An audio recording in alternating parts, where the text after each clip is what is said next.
시편 19편 1절부터 4절까지입니다. 하늘이 하나님의 영광을 궁창이 그의 손으로 하신 일을 다 내는도다.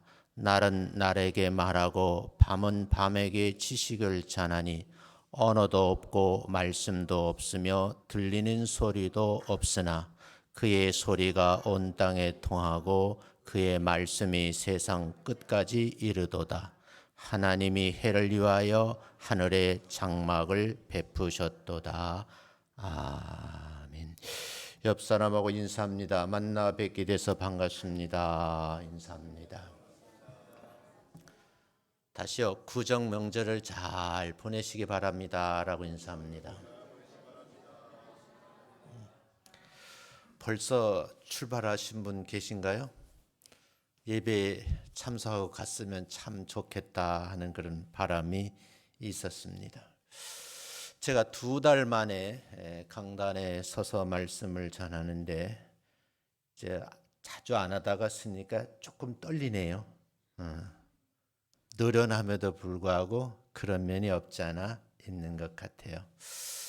이 시편 19편 1절부터 전체적인 내용의 이해를 돕기 위해서 제가 단톡방에 성경 독해라 그래서 글을 미리 여러분에게 올려드렸으니까 오늘 말씀 들으시고 부족한 부분은 좀 채워가셨으면 좋겠다라는 생각을 합니다.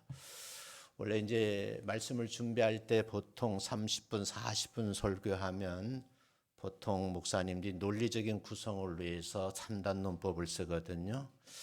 근데 이거를 좀 변경을 해서 오늘은 서론 부분만 집중해서 여러분이 소개를 하고 본론과 결론은 여러분들이 좀 집에서 정리하는 것이 어떻겠는가, 필요하다면 설교 온 것 전체를 업로드하도록 그렇게 하겠습니다.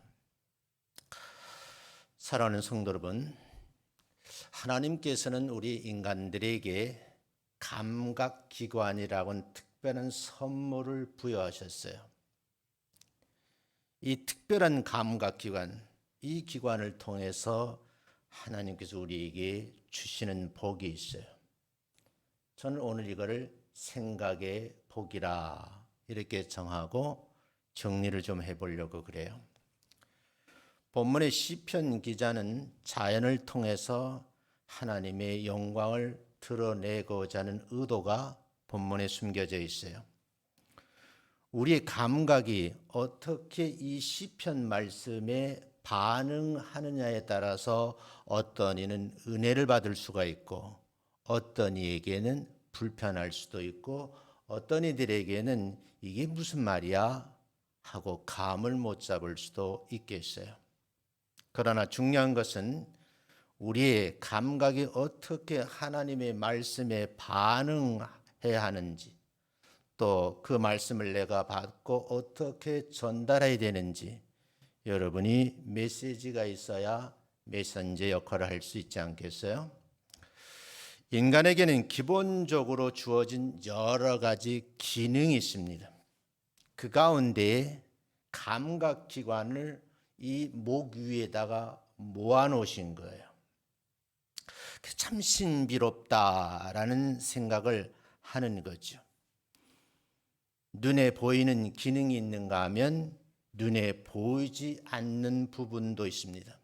우리 눈에 보이는 것만 가지고 감사를 하잖아요.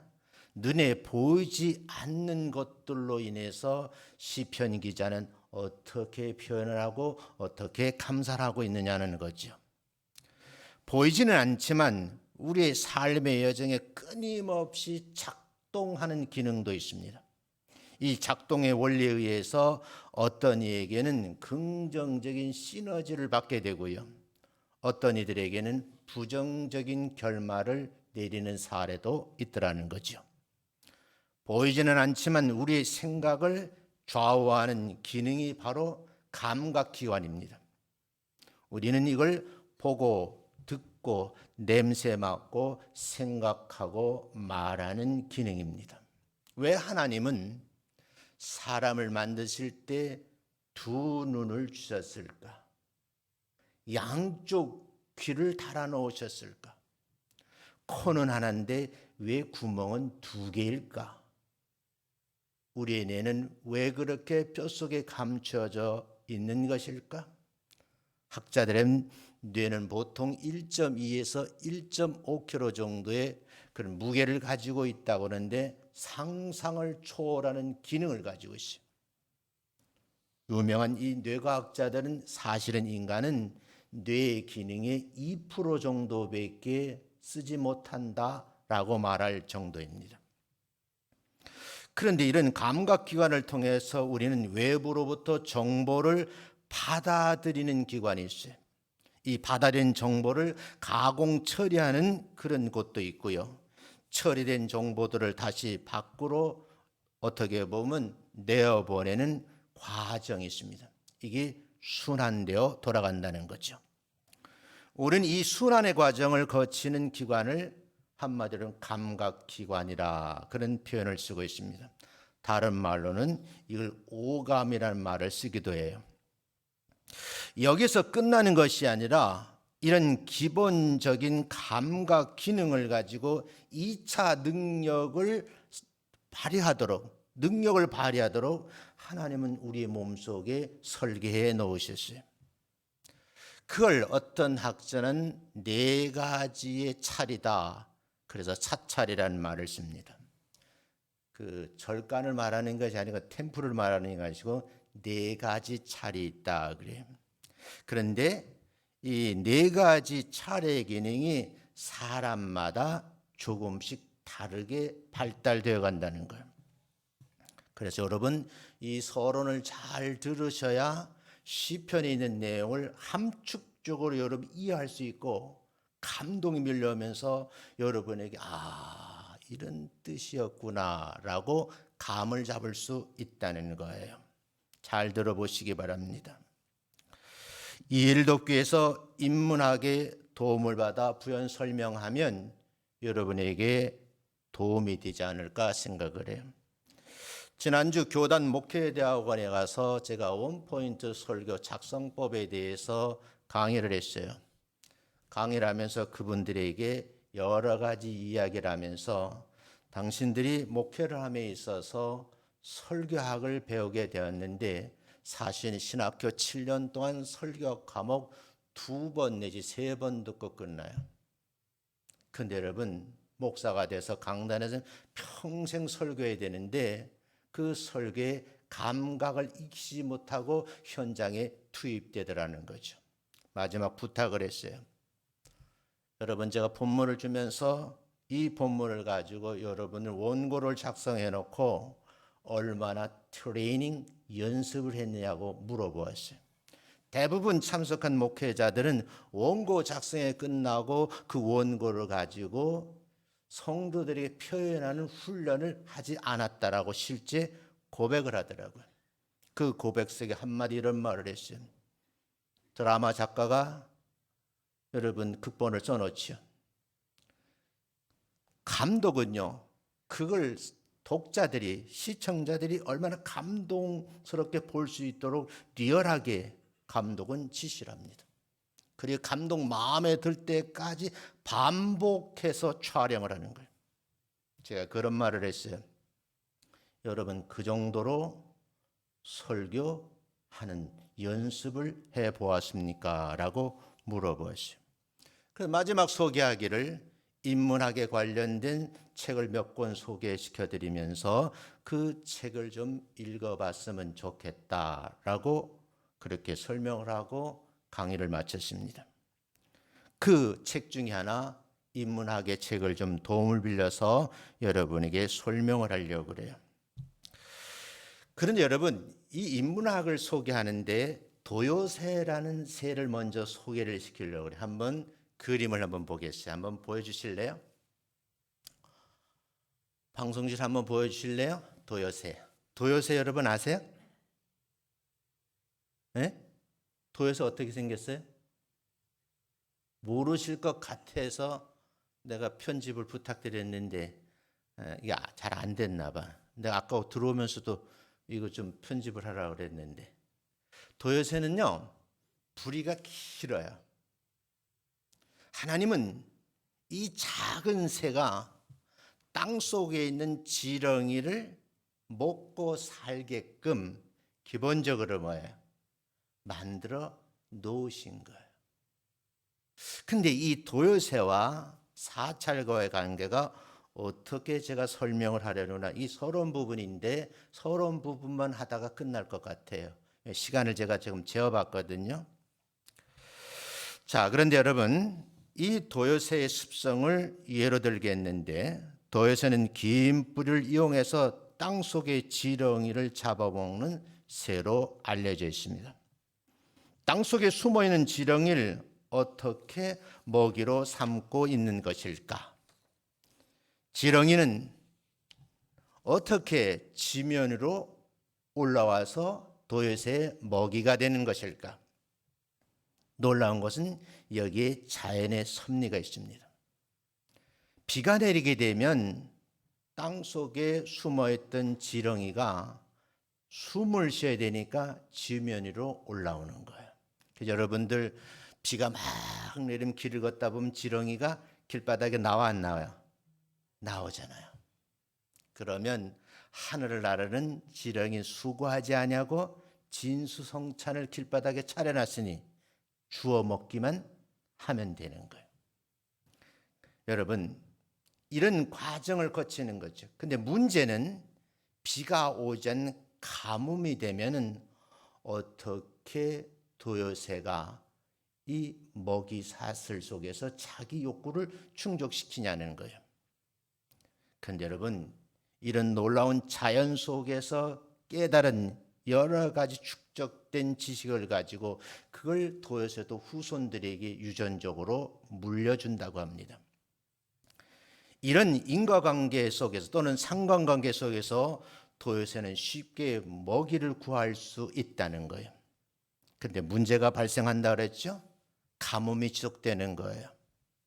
가뭄이 오면 지렁이는 땅속 깊이 숨어버린 그런 지렁이를 어떻게 찾아낼 수 있는 그런 지능은 없어요. 신체적인 도구도 없어요.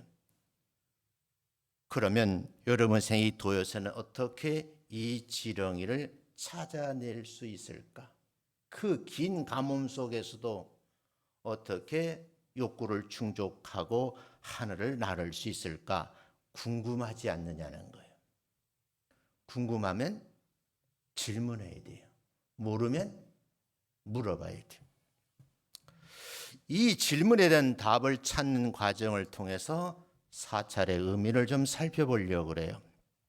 관찰이라는 말, 도요새는 단순히 지렁이가 땅 위로 난 현상을 보는 것에부터 시작하는 거예요. 여러분들이 제 말씀을, 이 설교를 들으면서 시편을 어떻게 관찰하면서 들여다봐야 되는지를 관심 있게 보셔야 돼요. 비가 올 때는 지렁이가 살기 위해서 나왔다고 말씀을 드렸어요.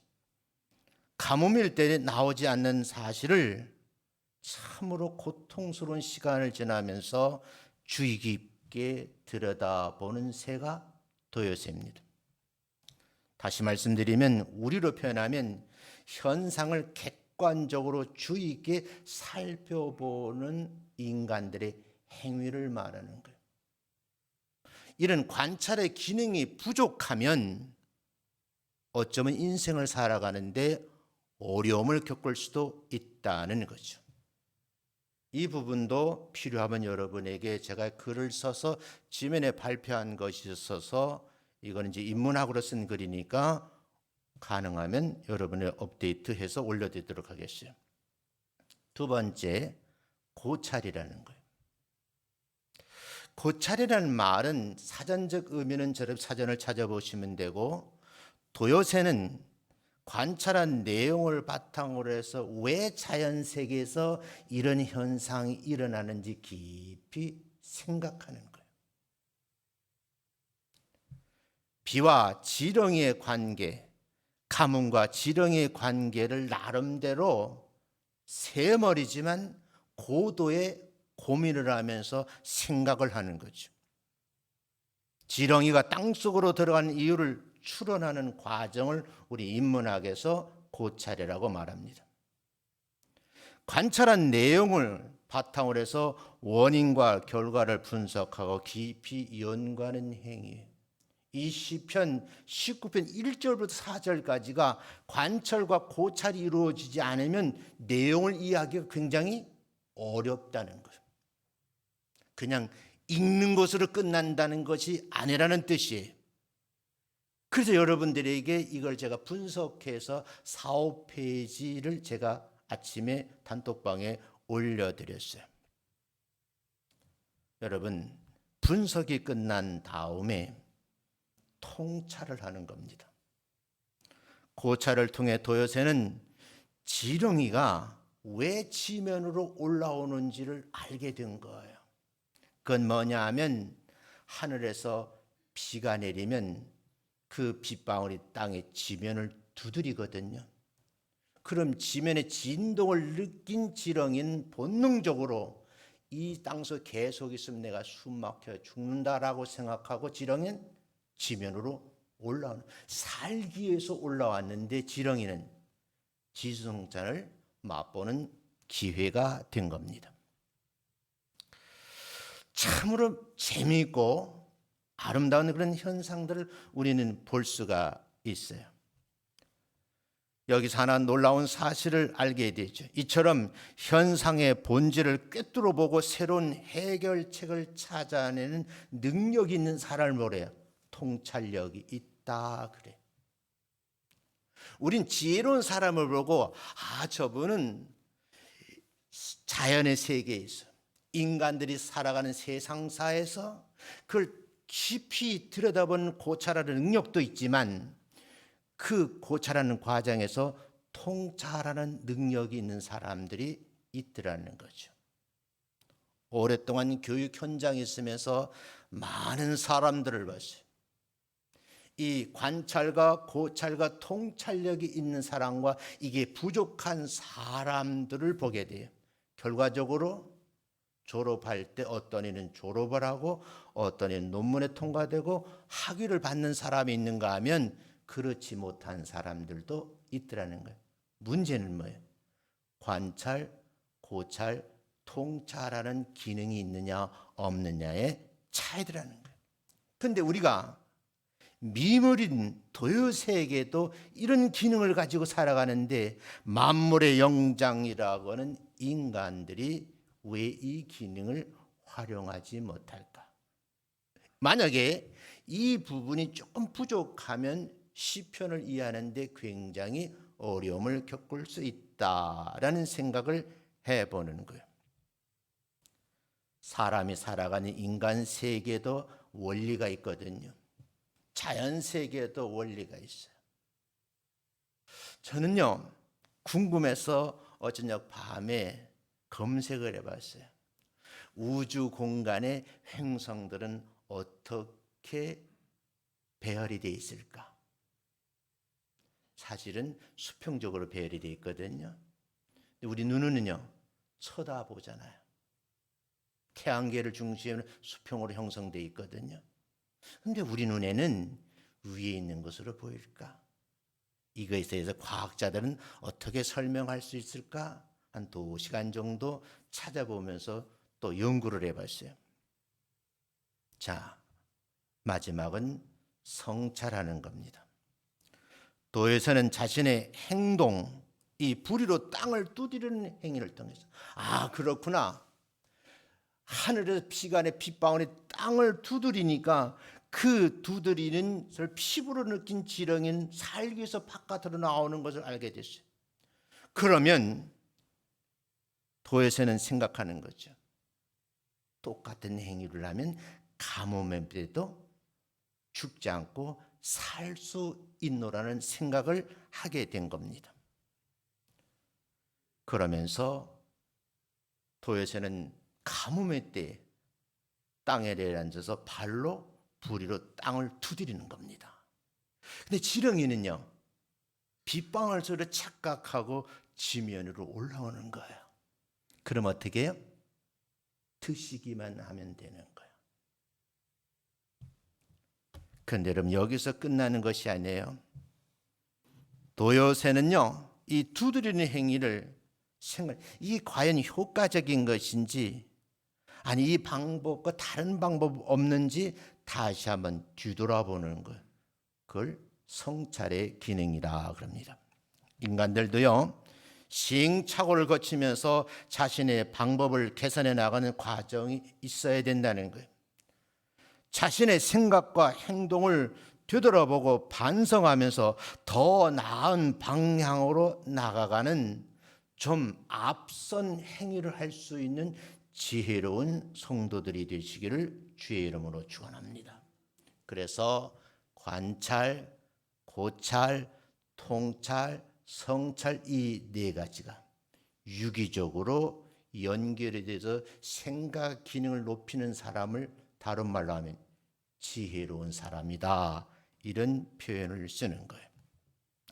본문으로 돌아가 보겠습니다. 시편 19편 보겠습니다. 자, 보세요. 시편 19편 1절에 보면 주어가 두 개 나와요. 하늘이 그랬어요. 그 다음은 궁창이 그랬어요. 하늘이 하나님의 영광을 어떻게 한대요? 선포한다 그러잖아요. 선포한다는 말은 어떻게 선포하는 것일까? 소리로 또는 음성으로. 그러니 여러분, 하나님의 영광을 선포한다는 말 속에는 말로, 언어로 소리를 내는 거죠. 우리는 과연 하나님의 영광을 위해서 우리는 선포하고 있는가? 그 말이에요. 근데 여러분, 하반절에 보면 주어가 다시나 궁창이 그랬어요. 궁창이 그의 손으로 하신 일을 어떻게 해요? 나타내신다. 어떻게 나타내시는가? 본문에는 없지만 뉘앙스적으로 보면 모양, 형태, 모습으로 나타낸다는 거예요. 다시 말하면 하나님의 영광을 음성으로, 소리로도 들리지만 어떤 형태, 어떤 모습, 모양으로도 나타낸다 그랬어요. 그래서 여러분, 우리나라 말로 하면 서술에 보면 선포한다는 말, 나타낸다는 말을 소개를 하고 있어요. 자, 그럼 시편 19편 2절에 보면 여기는요, 주어가 날이에요. 날은 날에게 말하고. 이걸 여러분이 어떻게 이해를 하시는? 이 날이 뭐지? 날이 날에게 말을 한다? 근데 여러분, 밤은 밤에게 어떻게 한다 그래요? 지식을 전한다 그랬어요. 이게 독해가 가능하냐 그 말이에요. 그런데 3절에 가보면 언어도 세 가지가 없다 그래요. 언어도 없어요. 말씀도 없어요. 들리는 소리가 없다. 이 세 가지가 없는데도 4절에서는 그 소리가 온 땅에 통할 뿐만 아니라 그 소리가 세상 끝까지 울려 퍼진다는 거예요. 이해가 되십니까? 그리고 4절 하반절에 하나님이 그랬어요. 해를 위하여 그랬어요. 이 해가 태양인가요? 여러분 읽으면서 여기서 말하는 해가 태양이라고 이해하십니까? 다른 뜻으로 해석할 수 있는 방법이 있는가요? 근데 여러분, 그 해를 위하여 하늘에 장막을 펴셨다는 거예요. 그 장막이 뭐지? 이걸 설교 속에 다 하면 시간이 많이 걸리니까 새 4, 5페이지 해석한 글을 제가 올려놨어요. 집에 가서 읽어보시면서 본문을 다시 보면 도움이 되지 않을까 그런 생각을 해요. 남은 시간 여러분들에게 본문 속에서 저는 이런 생각을 해요. 이 시편 19편은요 크게 세 가지예요. 창소 사역에 나타난 하나님의 영광에 대해 서술이 되어 있고요, 말씀을 통해 나타난 하나님의 영광이 나타나 있고, 하나님의 영광에 대한 인간들이 어떤 모습, 어떤 형태로 반응을 해야 되는지 세 가지 큰 주제예요. 그런데 여러분, 저는 이 말씀 속에 첫 번째 이런 생각을 해봤어요. 하나님의 창조를 통한 계시의 말씀을 우리에게 세심하게 어떠하는 거예요? 관찰해 보라는 거예요. 그냥 있으면 도요새는 굶어 죽습니다. 내가 살아가기 위해서 내가 삶의 주변을 도요새는 끊임없이 살펴보는 거예요. 살펴보니 하늘에서 비가 내리니까 그 빗방울에서 진동을 듣고 지렁이가 지면이 올라가는 것을 발견하게 된 거예요. 여러분들은 이 시편의 말씀을 보면서 하나님의 창조를 통한 계시의 말씀을 얼마나 세심하게 읽어보았냐는 거예요. 그리고 마음에 감동이 오고 있느냐 그 말이죠. 제가 이런 생각을 해요. 여러분들 금요일 어떤 연휴가 시작됐잖아요. 뭐 특정일을 연차를 내면 10일이 된대요. 그래서 이 많은 분들이 지금 어디로 가고 있어요? 인천공항에 몰려 있어요. 근데 여러분 안 가고 교회 온 게 너무너무 고마워요. 감사해요. 난 아까 들어와다 몇 명 없길래 다 간 줄 알았어. 인천공항에 있는 줄 알았어요. 여러분 보세요. 세심하게 관찰하는 이 감각기관이 세 가지.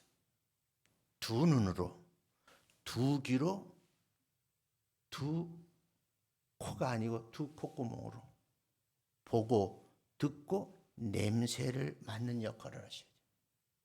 온 감각기관을 통해 시편을 이해하려고 반응을 하셔야 된다는 거죠. 그래서 하나님은 자연을 통해 우리에게 말씀하시는 그 소리를 들려야 돼요. 언어도 없고 말씀도 없고 들리는 소리도 없어요. 이 감각기관을 통해서 여러분은 하나님의 음성을 들어야 되고 보아야 되고 냄새 맡다 확인을 해야 된다는 거예요. 그래서 1절에 그렇게 되어 있잖아요. 하늘이 하나님의 영광을 선포할 뿐만 아니라 궁창이 그의 손으로 하신 일을 나타내는도다. 여기서 하늘에는 어디까지 그 범주가 어디까지인지 궁창은 무엇을 의미하는지 해설을 제가 실어놨으니까 읽어보시면 될 것 같아요. 부연설명은 이런 거예요. 잠깐 설명을 할게요.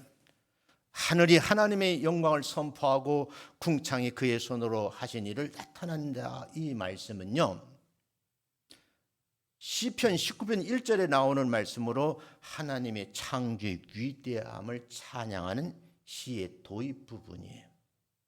여기서 하늘과 궁창은요, 단순히 물리적인 하늘만을 의미하는 것이 아니라 하나님의 창조 섭리를 보여주는 광대한 우주 공간을 상징하는 말로 이해를 하셔야 돼요. 그러면 하늘의 의미가 뭘까? 이걸 두 부분으로 나눌 수 있어요. 광의적인 의미와 상징적인 의미로 해석을 해야 돼요. 시편에서 하늘은 일반적으로 우리가 눈으로 볼 수 있는 푸른 하늘뿐만 아니라 별과 행성, 은하 등 우주 전체를 포괄하는 넓은 의미인 거예요. 다시 말씀드리면 하나님이 창조해내신 이 우주 공간에 그 능력을 나타내셨는데 그걸 눈으로 보기만 해도 광대하다는 거예요. 다시 말하면 신비로운 공간을 하나님께서 만들어 놓으셨다 그런 말이에요. 제가 이 시편 말씀 묵상하면서 이렇게 깊이 있게 들여다보면서 나도 우주인이 되어봤으면, 그래서 로켓을 타고 한번 저 대기권 바깥에 가서 지구를 한번 이렇게 내려다봤으면 그런 생각이 들더라고요. 그런데 여러분, 우리는 우주선에서 지구를 내려다보는데 그게 수평으로 돼 있다는 말을 우리가 이해하기가 참 어렵지 않겠어요? 상징적 의미는 뭐냐? 하늘은 하나님의 권위와 영광, 초월성을 상징합니다. 인간의 힘으로는 도저히 닿을 수 없는 높은 곳에 존재하면서 하나님의 위대하심을 드러내고 있다는 거예요. 그래서 시편 기자는 이 광경에게 무릎을 꿇고요, 감탄을 하는 겁니다. 어떻게 그 구약 시대에 이 기자가 이런 어마어마한 일을 생각했을까? 숨이 멈춰질 정도로 감동적인 표현입니다. 그 다음 궁창이죠. 물리적인 의미를 설명을 하겠어요. 궁창은요, 둥근 하늘을 의미해요. 둥근 모양의 하늘을 나타내는 말인 거죠. 하늘을 덮고 있는 둥근 천장을 의미하고요, 대기권과 우주 공간을 포함하는 개념으로 볼 수 있습니다. 제가 언제 가면 설명을 했는데 그 글을 딱 감동을 받았어요. 코리올리라고 하는 원리를요. 나중에 방송에 이게 나오더라고요. 근데 코리올리에 대해서 그 내용을 다 검색하고 공부한 학생은 다 과학고 애들이에요. 그런데 개그맨 김병만이가 저 적도 지역에서 그 내용을 부연 설명을 하더라고요. 물론 그분이 아는 내용도 있겠지만 PD가, 작가가 그 내용을 좀 이렇게 써머리해서 줬겠죠. 근데 여러분, 북극에서 물 내려오던 그 바닷물이 적도까지 와서 다시 돌아서 북극으로 올라갑니다. 남극에 출발한 그 바닷물은요, 적도까지 왔다가 다시 남극으로 내려갑니다. 적도에 부딪히지만 각자 원래 돌아왔던 물길을 따라 돌아간다는 거예요. 제가 물어보죠. 북극에는요, 사람이 살 수가 없어요. 너무 추웠어요. 왜? 태양과 거리가 머니까. 근데 여러분, 북극에 사는 동물이 있어요. 누가 살아요? 우리는 다큐멘터리도 안 보고 동물의 왕국도 안 봤어. 북극엔 하얀 짐승이 삽니다. 누구예요? 북극곰이에요. 근데 어떤 분은 펭귄이 산다 그러더라고. 공부 안 한 친구야. 저 남극에 가면요, 얼음산이 있어요. 거기에 또 동물들이 살아요. 누가 살아요? 펭귄이 살아요. 그 펭귄 종류가 또 여러 종류가 있더만요, 보니까. 근데 그 극지방에 사는 동물이 어떻게 살까 연구하는 학자들도 있어요. 근데 왜 하나님은 저 북극은 극지방에는 북극곰이 살도록 배려하셨고 저 남극 극지방에는 펭귄이 살 수밖에 없는 환경을 만들어 놓으실까? 그건 공부하셔야 돼. 모르면 하나님 나라에 가서 알아봐야 돼. 중요한 것은요, 물이에요. 근데 여러분, 바닷물은 그렇게 도는데 이 바닷물이 시계 방향으로 돌까? 시계 반대 방향으로 돌까? 생각해 본 적 있어요? 우리는 먹고 사느라고 거기까지 생각해 본 적이 없어요. 그러니까 시편 기자는 이 자연의 위대함 앞에 하나님이 만드는 우주 공간에서 이루어진 일이 얼마나 위대한지를 1절, 2절, 3절, 4절에서 표현을 하고 있는 거예요. 그냥 여러분이 한글로 적혀있다 읽어보면 그게 무슨 의미인지 알 수 있을까 없을까? 없다는 거예요. 마치 도요새가 한평생 살아 주식인 지렁이를 잡아오게 창공을 나르잖아요. 나름 내려다보는 거예요. 근데 언제 나의 주식이 지면에 올라와요? 비가 내릴 때. 그 속에서 깨달음 얻은 거예요. 가뭄이 오니까요, 굶어 죽게 생겼어요. 근데 거기서요, 깊은 고찰 속에서 뭐야? 지렁이는 뭐야? 빗방울의 진동을 감지하고 살기 위해서 나온다는 걸 알게 된 거예요. 우리 이 말씀을 통해서 깊이 생각해 보면 우리가 살아갈 수 있는 방법이 이 성경 속에 들어있다는 거예요. 그걸 여러분에게 알려드리고 싶은 거예요. 궁창이라는 게 그런 거라는 말씀을 드렸어요. 그래서 하늘이 하나님의 영광을 선포하고 궁창이 그의 손으로 이렇게 돕고 있는 거예요. 이걸 아셔야지만 시편을 이해할 수 있어요. 자, 여러분 보세요.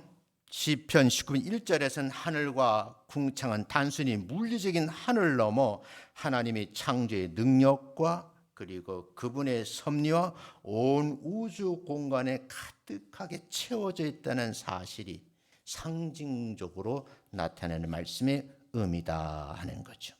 그래서 우리는 눈으로 하늘의 공간에 떠 있는 우주 행성들을 바라봅니다.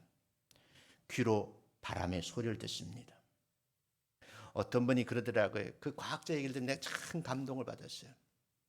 여러분, 태양을 중심으로 지구는 뭐예요? 공전과 자전을 하잖아요. 어마어마한 행성이 공전과 자전 소리가 상상을 못한 소리가 난답니다. 그런데 인간은 그 소리를 들을 수 없게 만들어놨대요. 만약에 인간의 귀로 행성이 우주가 돌아가는 소리를 들으면 그건 정상적인 삶을 살 수가 없대요. 난 거기서 감탄을 했어요. 하나님이 그렇게 어마어마한 소리가 돌아가면서 공정하지 않은 소리인데 왜 우리에게 그 소리는 듣지 못하게 만들어 놓으셨을까? 우리에게 필요한 소리만 딱 듣도록 만들어 놓으신 하나님의 섭리가 얼마나 감사한지 저절로 감탄사가 나와야 돼요. 코로 꽃의 향기를 맡는 거죠. 바람 소리가 귓가를 스쳐가는데요. 그 바람이 얼마나 따뜻하게 느껴질 때가 있고 어떤 때는 살이 애워지는 느낌을 받을 수 있잖아요. 그래서 여러분, 일부러 설교를 준비하다 내가 바깥에 한번 나가봐서 추운 날 나가보니까 귀때기가 싫어가지고 견딜 수가 없더라고. 그래서 모자를 뒤집어 썼어요. 마스크를 쓰고 돌아다니죠. 근데 모자를 쓰는 것도 마스크를 쓰는 것도 그것도 감사한 일이더라고요. 그러니까 여러분, 사소한 일에도 시편 기자처럼 감사의 영이 풍성해질 수밖에 없더라. 그런 얘기를 여러분에게 드리고 싶어요. 두 번째는요, 이 보고, 듣고, 냄새만 이 세 가지 감각을 통해서 하나님과의 교제할 수 있는 통찰력을 얻을 수 있다는 거예요. 그러니까 감각이 좀 예민하셔야 돼요. 우리의 감각은 하나님과 깊은 교제를 하게끔 하나님께서 배려하신 거예요. 말씀을 읽고 묵상할 때 그 단어들이 우리의 마음과 영혼을 깊이 새겨지는 것을 여러분 느끼셔야 돼요. 우리의 감각이 활성화되어 하나님의 관계가 더 깊어지는 그런 역할을 할 수 있어야 된다는 거죠. 예를 좀 들어보겠어요.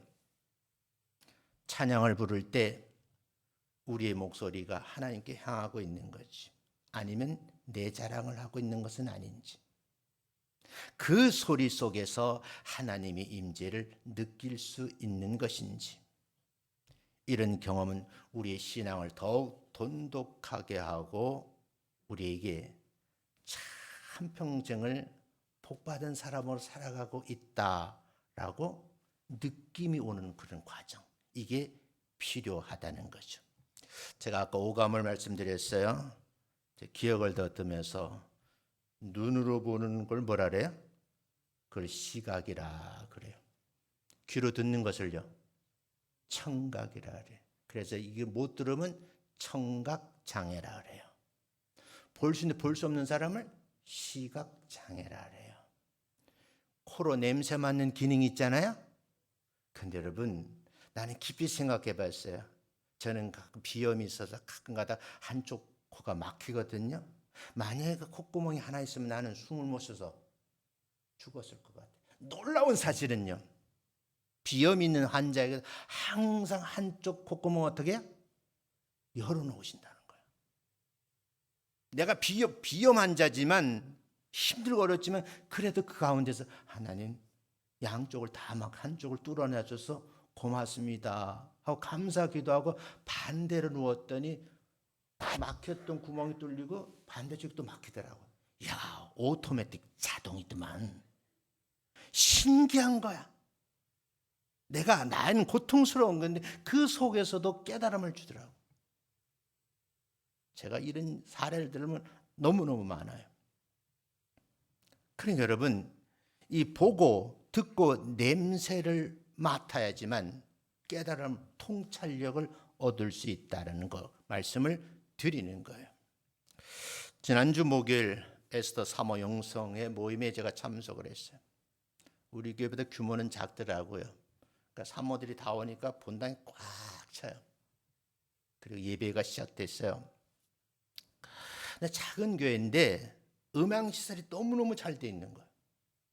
그 좋은 음향시설에 찬양 리더자가 찬양을 부르는데요. 앞에서 사회를 보는 그 사모님 회장이 인도는 아무런 어려움 없이도록 그렇게 악기와 자기 노래를 기가 막히게 하더만요. 식사하면서 목사님들이 얘기를 했어요. 공통점이에요. 작은 교회는 음향시설이 잘 돼 있다. 그런데 특별히 저 찬양 리더자가 너무 찬양을 리드미컬하게 잘 이끌어가더라. 칭찬이 끊이질 않더라고요. 저는 거기서 느낀 게 있어요. 한 사람의 헌신이 수많은 사람들에게 감동을 주는구나 하는 그런 깨달음이에요. 여러분, 그분의 특징이 뭘까? 이 세 가지 감각을 남다르게 사용하시는 분. 그분은 그 정도의 능력을 발휘하기 위해서 뭐야? 남의 것을 볼 수 있는 안목이 있고요. 악보를 보고 소리를 들을 수 있는 청각 기능이 살아있는 거예요. 그리고 그 내용을 분석을 하는 거예요. 그 내 머릿속에서 다 이걸 잘 정리를 해서 말할 수 있는, 노래를 부를 수 있는 이 5가지 기능이 살아있는 분이더라고요.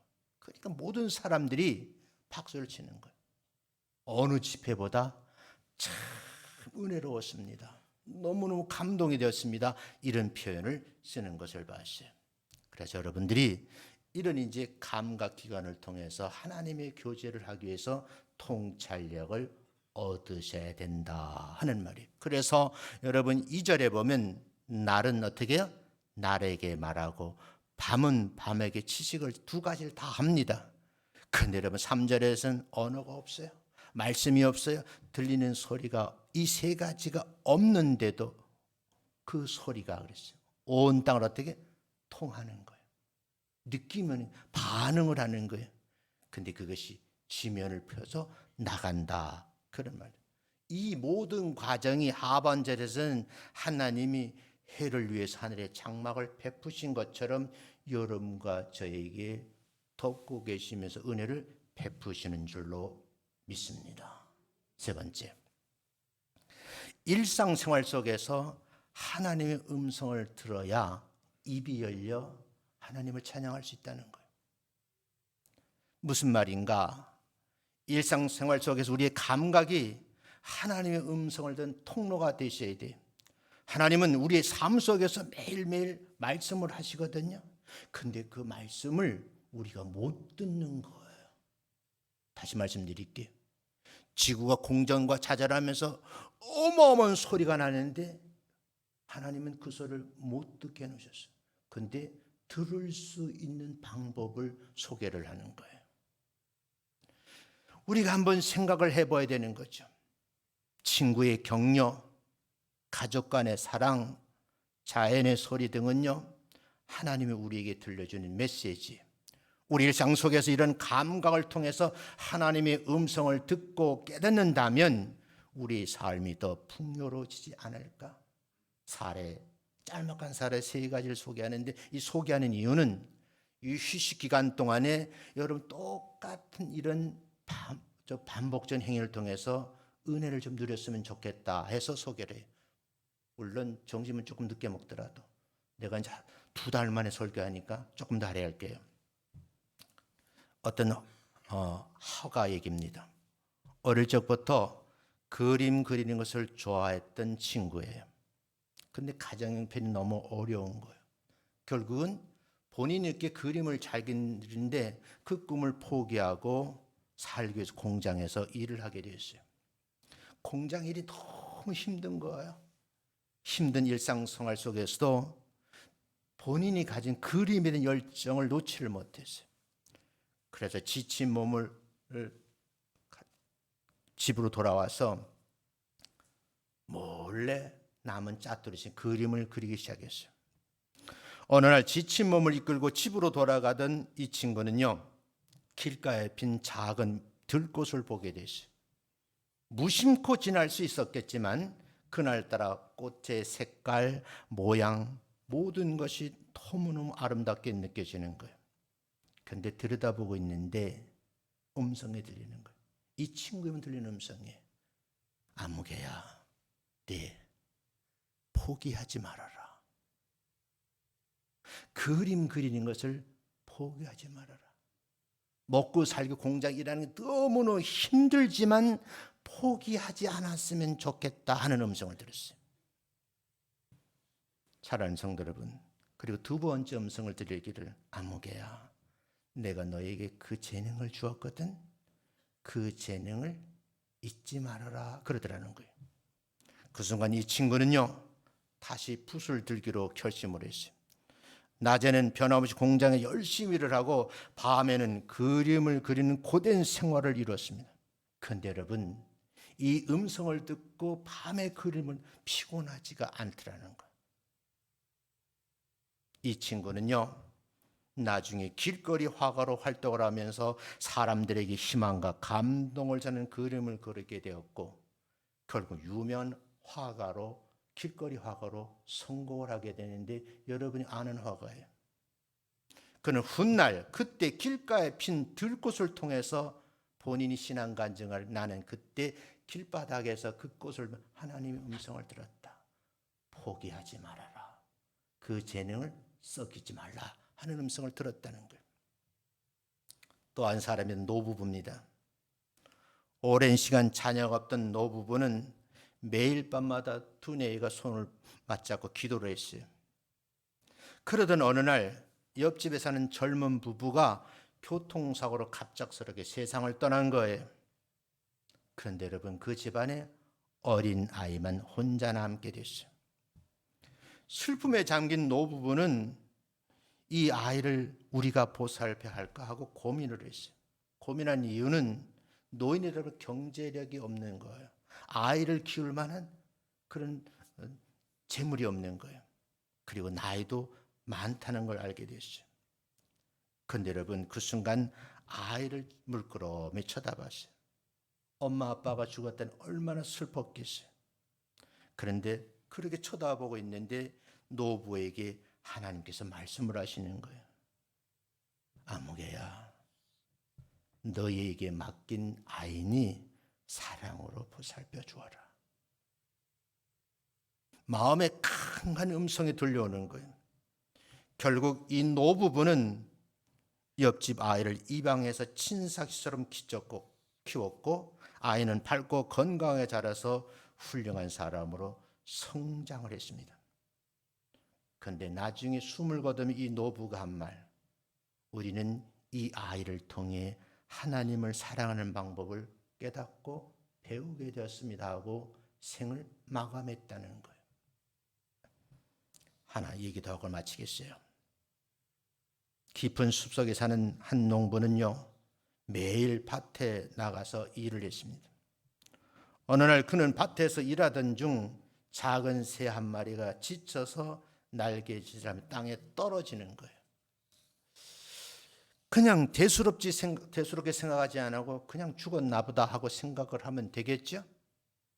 농부의 마음속엔 그 새 한 마리가 치근해고 불쌍해 보이는 거예요. 그래서 집으로 데려와서 정성껏 입을 벌려 물을 먹이고 먹이를 주면서 돌봐주었어요. 며칠 후 이 새는 다시 힘을 얻고 하늘로 날아가 자기의 집으로 돌아갔습니다. 그 모습을 보던 농부는요 마음속 깊은 곳에서 울림이 온 거예요. 내가 베푼 작은 친절 때문에 나는 생명을 살렸다는 큰 기쁨이 나에게 돌아온다고 하는 놀라운 사실을 깨닫게 된 거예요. 이후 농부는요 이 새 한 마리를 보고 성찰을 한 거예요. 이웃을 사랑하고 어려운 사람들을 돕는 삶을 살아야 되겠다라고 결론을 지었다는 거죠. 자, 제가 설교 좀 길었어요. 우리들의 이러한 이야기들은요 일상 속에서 우리가 경험하는 다양한 감각과 상황들을 우리가 느끼면서 그 속에 담겨진 하나님의 메시지가 있다는 사실이에요. 중요한 것은 그런 순간들을 주의 있게 살필 수 있어야 되고 그 안에서 하나님 음성을 들으는 마음의 기본 자세를 갖추어야 된다는 거예요. 심리학에서 말을 하거든요. 인간에게는 하는 기본적인 감정을 주셨어요. 4가지 정도라 그러거든요. 이건 기본적으로 준 거예요. 근데 이것이 살아가면서 그냥 2차적인 감정이 생겨서 감정의 풍요로움을 느끼는 거거든요. 감정이 메말라 있다. 2차 감정이 발달되지 않은 거예요. 자, 이렇게 정리를 하겠습니다. 하나님은 우리에게 감각의 기능을 주셨어요. 이 감각의 기능을 가지고 시편을 들여다보면 이해가 되는데 이 감각 기능이 없으면 그냥 아무 개가 써는 검은 글씨고 하얀 건 종일 뿐이에요. 그래서 여러분 3사람의 사례를 들어 설명을 한 거예요. 설명한 이유는 10일 기간이라는 기나긴 연휴를 보내면서 우리는 명절이니까 너무너무 좋잖아요. 그런데 여러분 내 아들이 내 딸이 오기를 기다리는 부모님 있는데 오질 않고 다 어디 갔어요? 비행기 타고 날아가 버린 거예요. 적어도 명절이 되면 부모님을 쓸쓸하게 해서는 안 된다는 거예요. 제가 지난주 우리 어머님을 찾아가 뵈었어요. 그 내가 부탁했어요. 어머니 꽃피는 3월 되면 이제 교회 오세요. 비싼 돈 들여가지고 허리 수술해냈는데 전철에 넘어지고 가게 되면 또 돈 들여야 되고 잘못하면 돌아가실 수도 있으니 춘삼을 오라니까 아침에 전화가 왔어요. 역전이다 오라는 거예요. 그런데요. 제가 집에 갔더니 주머니에서 돈을 꺼내시더니 이 목사 이거 내가 다음 주 교회 갈 수 없으니까 가서 11조 해. 어머니 11조 안 해도 교회 잘 돌아가 하라는 거예요. 아들보다 낫더라고요. 아들보다 나. 아직까지 우리 어머니는 그래도 감각에 살아있는 노인이시구나. 그 느낌을 받으면서 전철을 타고 오면 나도 노인인데 나도 저렇게 살아야지 하는 느낌이 오는 거예요. 여러분 이 명절 기간 동안에 어려움 당하는 사람, 힘들어하는 사람에게 말 한마디라도 위로해주고 격려해주고 또 때로는요 떡국 한 그릇 먹지 못한 이웃이 있다고 하면 불러서 함께 식탁을 하는 경우도 굉장히 좋고 그렇지 못하면 한 그릇 떠다가 잘 드시라고 나누는 그런 명절이 되시기를 주의 이름으로 축원합니다.